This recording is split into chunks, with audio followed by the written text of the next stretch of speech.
My name is Nora Callahan. I'm 31. And I've spent the last 9 years reconstructing deleted evidence for federal prosecutors.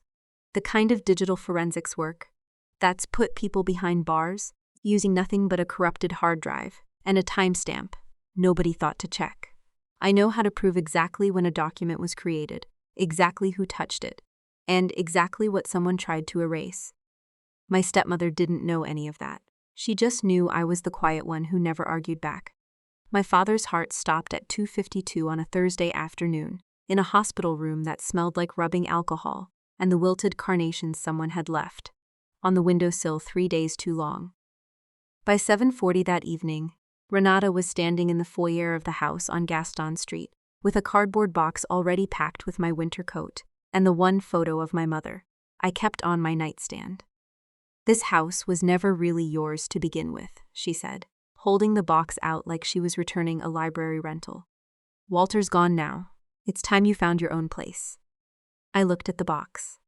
I looked at her pearl-buttoned cardigan, the one she'd worn to every hospital visit for optics, never once holding my father's hand when the nurses weren't looking.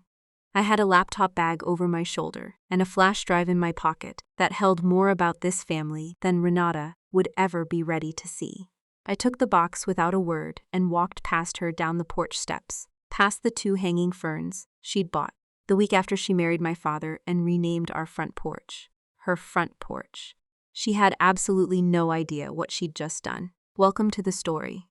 And if you've ever been the one who got quietly erased from your own family's story, stay to the end. Because this one doesn't end the way she thinks it does. The Thursday before my father died, I drove 90 minutes down from Atlanta to Savannah for dinner, the way I did most weeks since he'd gotten sick. Renata always made shrimp and grits on Thursdays. She always set the table for 4, herself, my father, my stepsister Brooke, and a guest who apparently didn't include me. I'd stopped mentioning it 2 years earlier.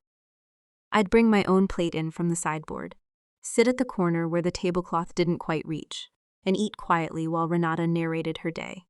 Like I wasn't in the room.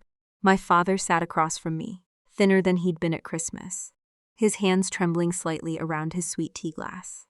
He'd been diagnosed with congestive heart failure 14 months earlier.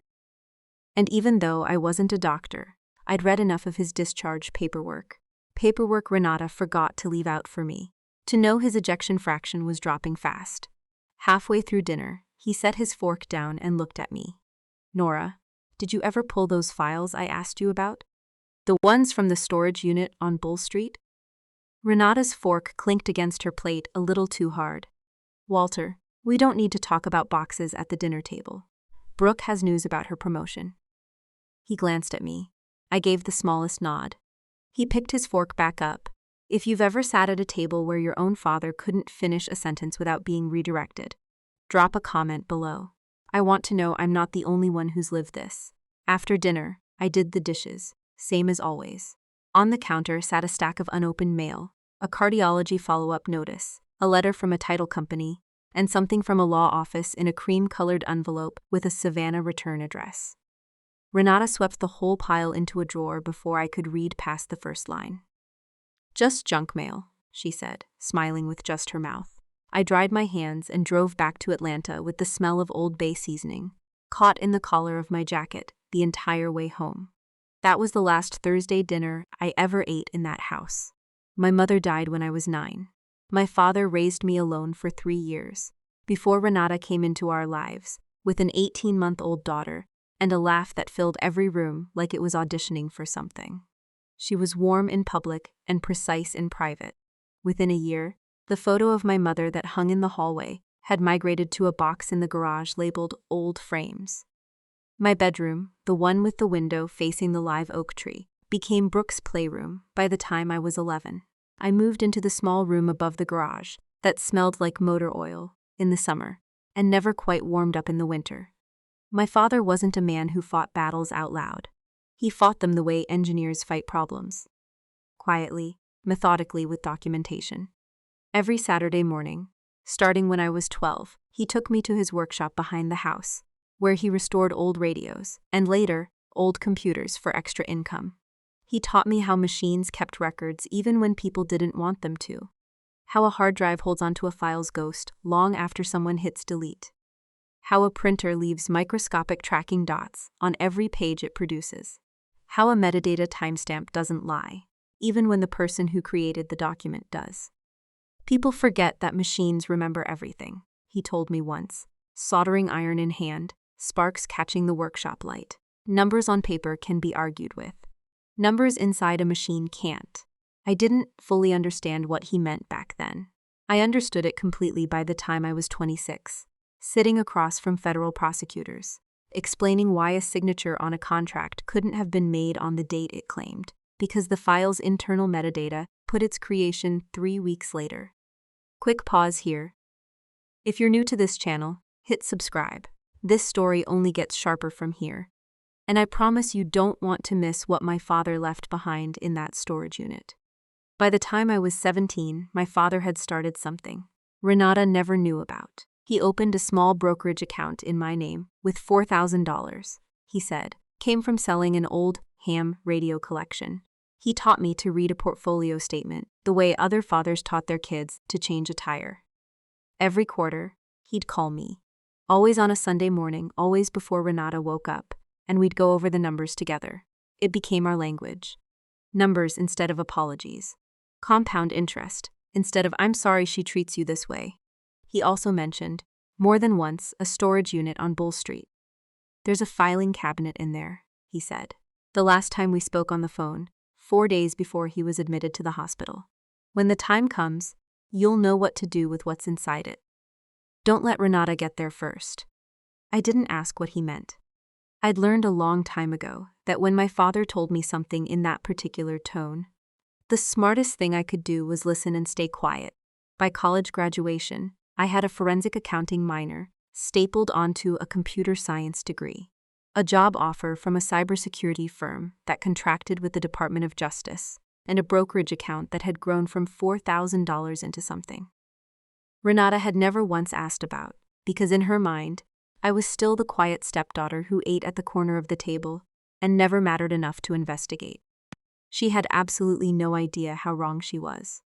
3 weeks after that last Thursday dinner, my father had a second cardiac event. Renata called the neighbors, the church group, Brooke's co-workers. She did not call me. I found out because a hospital social worker recognized my name listed as an emergency contact from years earlier, a contact Renata had apparently never gotten around to changing. He died on a Thursday. Of course it was a Thursday. I drove down to Savannah that night with my laptop bag on the passenger seat and a growing, cold certainty settling into my chest. The same feeling I get in the first 10 minutes of opening a corrupted drive. When you already sense something has been deliberately deleted, and you haven't even started looking yet. When I pulled up to the house on Gaston Street, the porch light was on, and through the window, I could see Renata already rearranging the mantel, sliding a framed photo of herself and Brooke into the space where my father's reading glasses usually sat. I went in through the side door.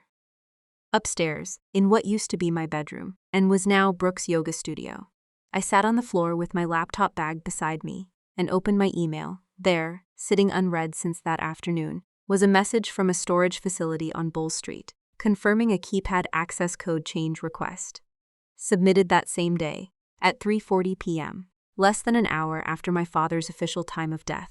Someone had already tried to get into that filing cabinet. And it wasn't me.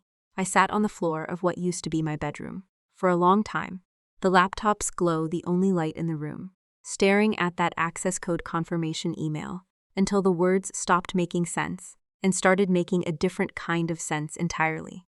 Someone had requested a keypad code change at the Bull Street self-storage facility at 3:40 p.m. My father's official time of death, according to the hospital paperwork I'd glance at hours later, was 2:52 p.m. less than his hour. Not a coincidence, a reflex. I closed the laptop and sat in the dark, listening to the house settle around me. Downstairs, I could hear Renata's voice, low and syrupy, on the phone with someone from the church, already narrating the tragedy in the third person, already casting herself as the grieving widow who'd given her whole life to a man who, in her retelling, had given her everything back. I didn't go downstairs. I didn't need to see her face to know what it looked like right now. I'd been reading Renata's expressions for 18 years, and I knew the difference between her grief face and her calculating face. Tonight, underneath the black cardigan and the tissue clutched in one hand, it was the calculating face. It had always been the calculating face. If you've ever watched someone perform grief while quietly rifling through a filing cabinet in their head, you already know exactly where this story is going. Stay with me. I left the house before sunrise, the next morning, before Renata or Brooke were awake. I didn't take the box of my things she'd packed. I didn't need it. I drove straight to Bull Street. The facility manager, a heavy-set man named Curtis, with a Braves cap and a clipboard, told me the code. Change request had been submitted online the previous afternoon, but hadn't yet been processed, because the account holder, my father, was the only authorized name on file, and the request required a death certificate that hadn't been submitted. Somebody tried, though, Curtis said, scrolling through the log on his ancient desktop monitor. Attempted access at 6:15 this morning. Code didn't work, obviously, since nothing's been changed yet. 6:15 that morning. Renata had been awake and dressed, and driving to a storage facility before the sun came up. Less than 12 hours after her husband died, while I was upstairs sitting on a yoga mat in what used to be my childhood bedroom. I showed Curtis my ID and explained I was listed as the secondary authorized user, a detail my father had apparently added 2 years earlier without telling me, the same quiet way he did everything. Curtis pulled up the file, nodded, and buzzed me through. Unit 214 was at the end of a long fluorescent-lit hallway that smelled like cardboard and cold concrete, the kind of industrial chill that never quite leaves a building like that, no matter the season outside. My hands were shaking slightly when I turned the key, not from fear, but from something closer to anticipation, the same feeling I got right before opening a hard drive. I already suspected held something somebody desperately didn't want found. Inside, it wasn't dramatic. No dust-covered treasure chest, no dramatic reveal lighting. Just a metal filing cabinet, a roll-top desk my father had restored years ago in his workshop, and 3 sealed banker's boxes stacked against the wall, each labeled in his engineer's handwriting. Deeds, correspondence, financial. I pulled the top drawer of the filing cabinet open. Inside, organized with the same obsessive precision he'd used to teach me metadata timestamps, were folders going back nearly 2 decades. Property records. A deed for a duplex on Habersham Street I'd never once heard him mention. Brokerage statements from an account that wasn't the one we reviewed together on Sundays. A second account, one he'd never told me about, currently valued, according to the most recent statement dated 6 weeks earlier, at $3.1 million. I sat down on the concrete floor of that storage unit and read every page twice. Quick gut. Check. If you've ever discovered your parent was quietly protecting you from something you didn't even know you needed protecting from, tell me in the comments. I want to hear it. The financial box told a story Renata had never bothered to ask about. My father had inherited the Habersham Street duplex from his own father in 2003, 2 years before he married Renata. Because it was inherited property, acquired before the marriage, and never commingled with joint funds, it remained entirely his separate property under Georgia law, and in 2016, he'd quietly transferred full ownership to me through a properly executed and notarized quitclaim deed. There was also a life insurance policy, purchased in 2009, 5 years into his marriage to Renata, naming me as sole beneficiary, with a death benefit of $1.4 million. Premiums paid faithfully every month from a separate account funded by rental income off the duplex. Income Renata had no idea existed because the tenant paid rent to a property management company, and the property management company deposited it into an account with my name quietly attached as co-owner. Since I turned 25, I found something else in the correspondence box that made my stomach drop in a different way. A letter, dated 8 months earlier, from my father's cardiologist office, addressed to him directly, flagging a medication interaction. Attached to it was a printed email exchange between Renata and a woman named Priscilla Todd, a friend of hers from the church group, in which Renata had asked, almost casually, whether Priscilla's mother-in-law had experienced any confusion issues after her doctor adjusted her heart medication dosage, because Renata was handling all of Walter's prescriptions now and wanted to make sure she was doing it right. I am not a doctor. I don't make medical accusations lightly, and I never have. But I am someone who spends her professional life reading documents for what they don't say as much as what they do.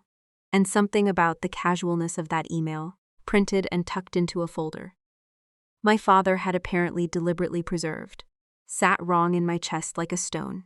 I photographed every page in that unit with my phone before I touched anything further. Then I photographed them again with a second device. Because that's what you do when you've spent 9 years explaining to juries why redundancy matters. I didn't know yet what I was going to do with any of it. I only knew that my father, methodical to the very end, had wanted me to find it, and had wanted it documented before Renata could get anywhere near it. If this is starting to feel less like inheritance and more like an investigation, you're not wrong. Stick around. Chapter 3 is where the arithmetic really starts. I drove back to Gaston Street that afternoon, not to move back in, but to observe. I parked half a block down, the way I'd learned to do on 2 separate fraud cases, where the surveillance mattered more than the confrontation. Renata's car was in the driveway. Brooks was too. A third car I didn't recognize, a silver sedan, sat at the curb. I watched a man in a gray suit walk up the porch steps carrying a briefcase and a clipboard. The kind of walk that belongs to real estate appraisers, insurance adjusters, or estate liquidators. Someone whose entire job is putting a dollar figure on what's left behind. He was inside for 40 minutes. When he came back out, Renata walked him to his car, and I could see her nodding along to something. He was saying, her hand pressed flat against her collarbone, the way she did, whenever she wanted to look. Moved by something she was actually calculating. I didn't need to hear the conversation to understand what it was. She was taking inventory. She was doing exactly what my father had spent 18 years quietly preparing for her to do. Assuming there was more to find than there actually was, in the places she thought to look, what she didn't know was that the real inventory had already been taken by me. In a storage unit on Bull Street, at 7 o'clock that morning, 3 photographs deep and 1 notarized deed further than she would ever manage to reach. I thought about my father's voice on that last Sunday call, 4 days before the hospital admitted him. There's a filing cabinet in there. When the time comes, you'll know what to do with what's inside it. I hadn't known, not exactly, not then, but sitting in my car half a block from the house I grew up in, and stopped belonging to years before I actually left it, watching Renata smile and nod at a man, calculating the value of things that were never going to be hers. I finally understood exactly what my father had built, and exactly what he'd been protecting, and exactly how much documentation it was going to take to make sure Renata never got the chance to take it from me the way she'd taken everything else. I started the car. I had a funeral to plan, a filing cabinet's worth of paperwork to organize, and an attorney to call first thing in the morning. Renata thought she was 2 steps ahead. She had no idea she was already 3 steps behind, standing in a driveway, calculating the value of a house that was, as of 6 weeks ago, according to the paperwork sitting in my back seat, the only thing on that entire street that was actually still hers to calculate. The funeral was held at Bonaventure Memorial Chapel, a squat brick building off Wheaton Street, with a stained glass window of a shepherd that caught the morning light in fractured blues and ambers. My father had picked this chapel himself, years earlier, back when he still believed in planning things quietly and leaving nothing to chance. I arrived early, the way I always arrive early, the way 9 years of forensic work had trained into me. Get there before the room fills, before people start rearranging the truth to suit themselves. Renata and Brooke were already seated in the front row. When I walked in, dressed in matching black, their shoulders touching, Brooke's hand resting on her mother's knee in a way that looked rehearsed even from 30 feet back. There were 3 chairs reserved in that row. 3.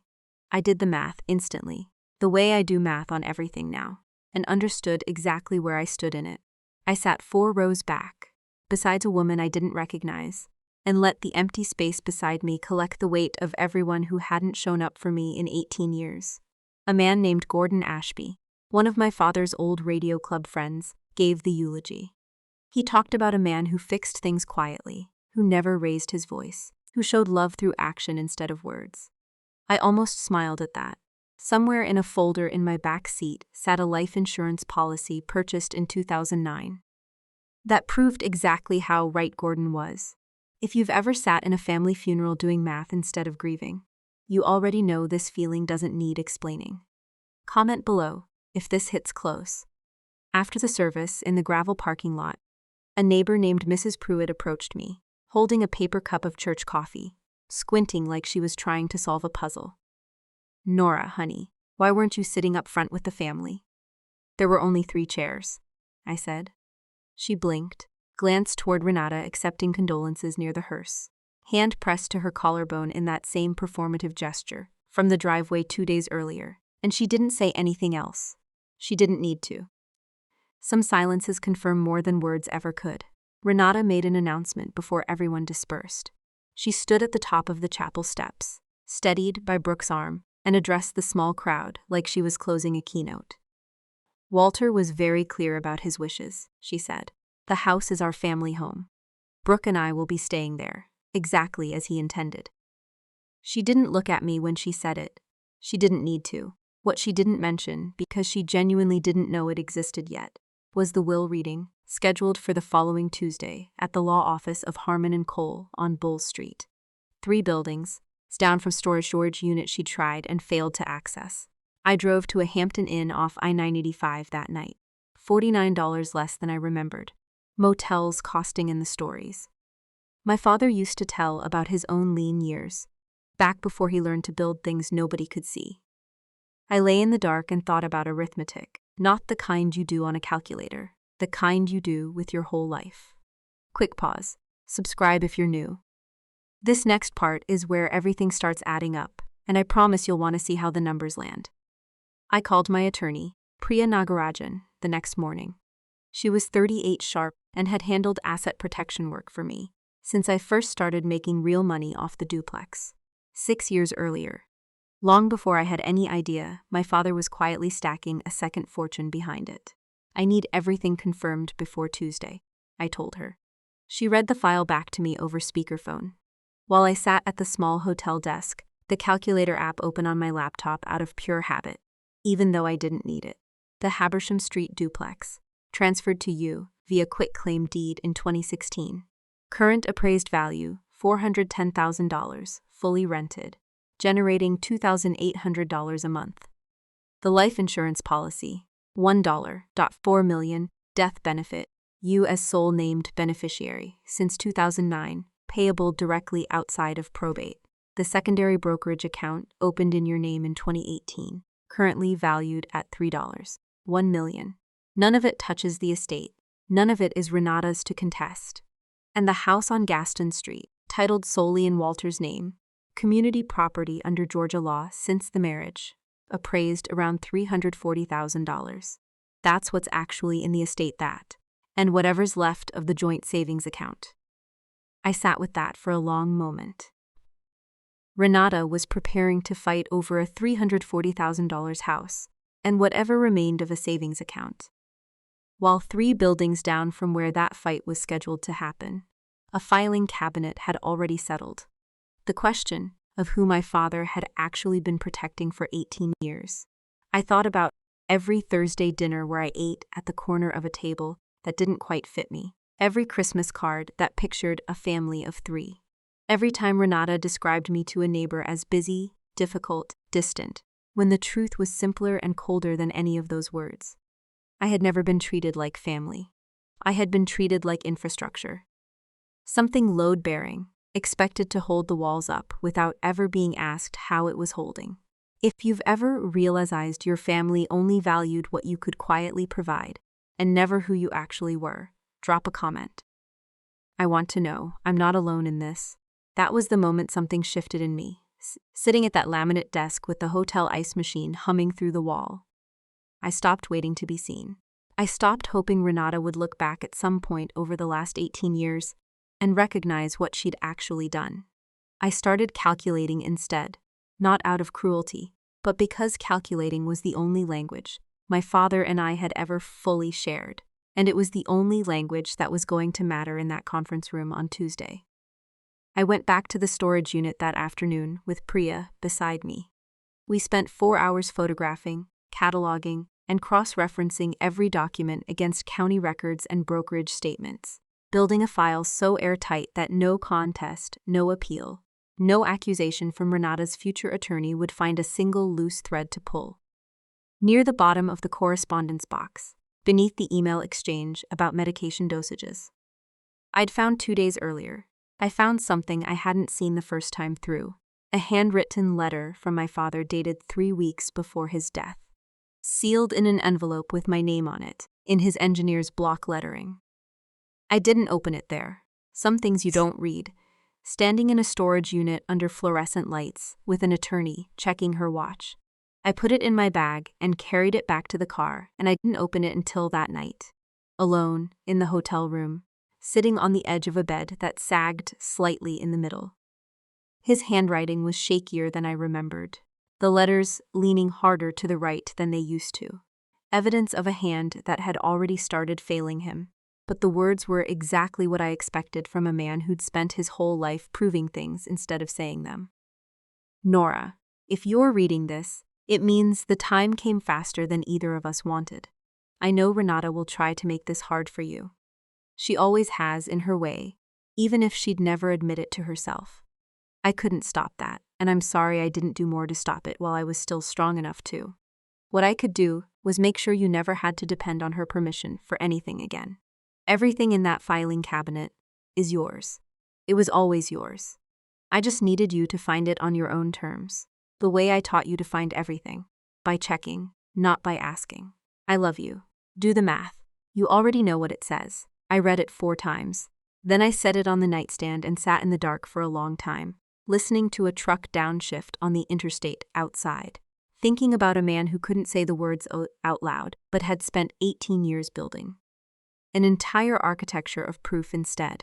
If your parents showed you love through actions instead of words, and you only understood it after they were gone, tell me about it below. This channel exists for stories exactly like that. Tuesday was 3 days away. Renata had no idea what was coming. She thought she was walking into a will, reading to claim a house and a savings account. What she was actually walking into was a room where 18 years of quiet documentation was about to be read into the record, line by line, deed by deed, until every assumption she'd ever made about who mattered in that family collapsed under the simple, undeniable weight of paperwork that had been notarized, long before she ever thought to ask a single question. I wasn't angry anymore, sitting in that hotel room with my father's letter beside me. I was something steadier than angry. I was ready. The law office of Harmon & Cole sat on the 2nd floor of a converted cotton warehouse on Bull Street, above a coffee roaster that filled the stairwell, with the smell of dark roast every morning at 8. The conference room had exposed brick, a long walnut table, and tall windows overlooking the river, the kind of space designed to make people feel like whatever happened, inside it mattered. Renata arrived first, dressed in a charcoal suit with a single strand of pearls, Brooke beside her in a navy dress that looked new. They sat at the head of the table like the seating had already been decided in their favor. A 3rd chair sat empty beside them, reserved, I assumed, for whatever attorney Renata had hired. The moment she realized a filing cabinet on Bull Street had been quietly emptied without her knowledge. I walked in last, Priya beside me carrying a leather portfolio thick enough that Renata's eyes went straight to it and stayed there. "Who is this?" Renata asked, nodding at Priya. "My attorney," I said. "Why would you need an attorney? This is a simple reading." I didn't answer. Some questions answer themselves given enough time. Harmon, the estate attorney, a tall man with reading glasses perched low on his nose, opened a folder and cleared his throat. "Before I read Walter's will, I need to explain the structure of his estate, because it's more layered than a simple reading typically requires." Renata's hand went flat against the table, the same gesture I'd watched her make in a hospital waiting room, in a funeral parking lot, in a driveway with an appraiser, calculating, always calculating. Harmon read the will slowly, the way documents like this deserve to be read. "To my wife, Renata Callahan, I leave the residence at Gaston Street, free and clear, along with the remaining balance of our joint checking account." Renata nodded, satisfied, exactly as expected. To my stepdaughter, Brooke Callahan, I leave $15,000 toward continuing education expenses. Brooke's mouth opened slightly. $15,000. She glanced at her mother, who kept her composure but only barely. That concludes the distribution of Walter's probate estate, Harmon said. Renata exhaled, the tension leaving her shoulders. The house and the checking account. That's what I expected. If you've ever watched someone celebrate too early because they didn't know the full picture yet, you already know what's coming next. Stick with me. However, Harmon continued, removing his glasses, I'm obligated to disclose that this represents only a portion of the assets Walter accumulated during his lifetime. Renata's hand stopped moving. Over the past 18 years, Walter executed a series of legally documented transfers, notarized, filed with the county, fully compliant with Georgia separate property law. These assets are not part of the probate estate and are not subject to distribution under this will. Transfers to whom? Renata's voice had gone flat. Harmon looked at me. To his daughter, Nora Callahan. The silence that followed wasn't empty. It was full. Full of 18 years of Thursday dinners at the corner of a table. Full of a box packed the same evening my father died. Full of every Christmas card that pictured a family of 3. Priya stood and opened her portfolio with 2 precise clicks. She placed the first folder on the table. This is the notarized quitclaim deed for a duplex on Habersham Street, transferred to Nora Callahan in 2016. The property was inherited separate property, never commingled with marital assets, and therefore never subject to community property division. She opened the second folder. This is a life insurance policy purchased in 2009, naming Nora Callahan as sole beneficiary, payable directly and outside of probate. Death benefit, $1.4 million. She opened the third folder. This is a brokerage statement for an investment account opened in 2018, currently valued at $3.1 million, funded independently and held solely in Nora Callahan's name. Priya closed the folder gently. Total assets legally transferred outside the estate, approximately $4.9 million. Brooke's hands flew to her mouth. Renata didn't move at all, which was somehow worse. That's not possible, Renata finally said, her voice small in a way I'd never heard from her.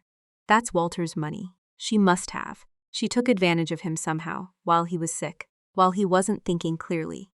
Every transfer was executed years before Walter's diagnosis, Priya said evenly, with independent legal counsel present, and full documentation confirming his competency at the time. There is no basis for that claim. Quick check-in. If you've ever watched someone's whole narrative collapse in real time because the paperwork simply didn't agree with them, drop a comment. This is the part that gets me every time too.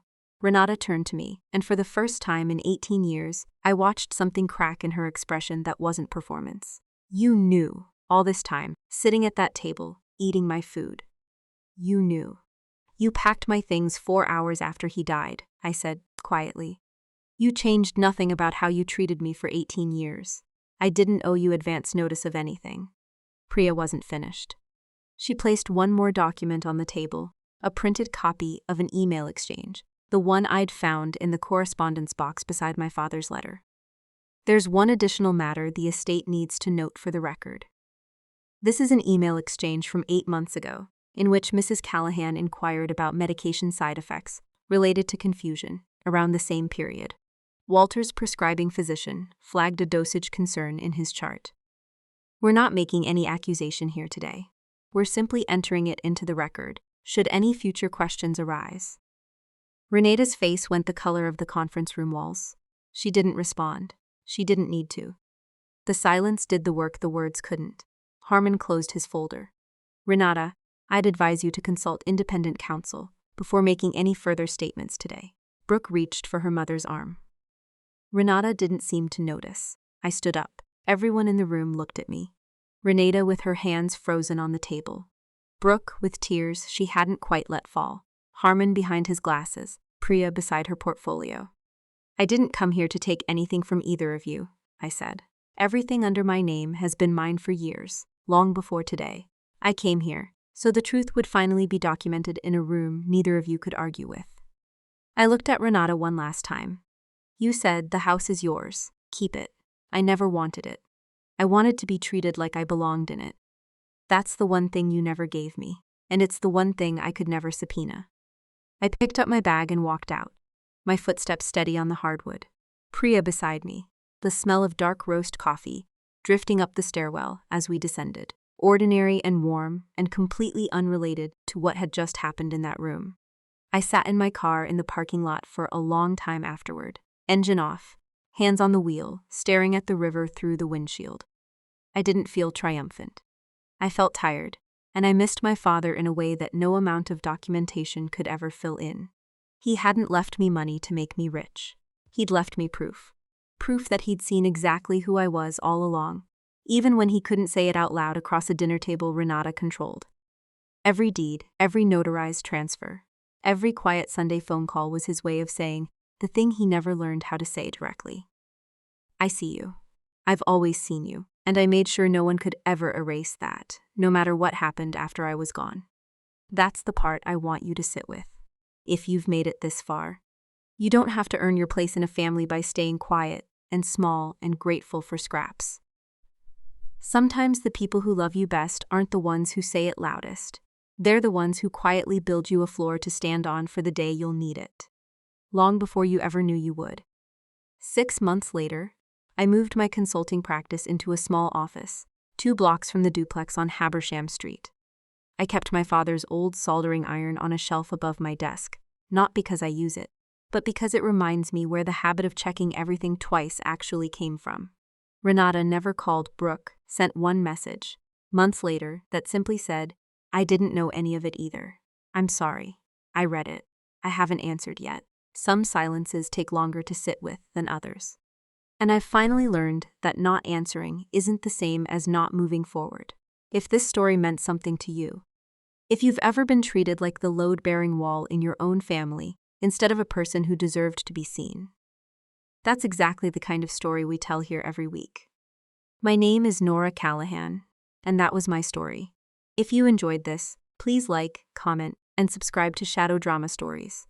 We've got more stories just like this one waiting for you, and I promise, the next one hits just as hard. See you in the next story.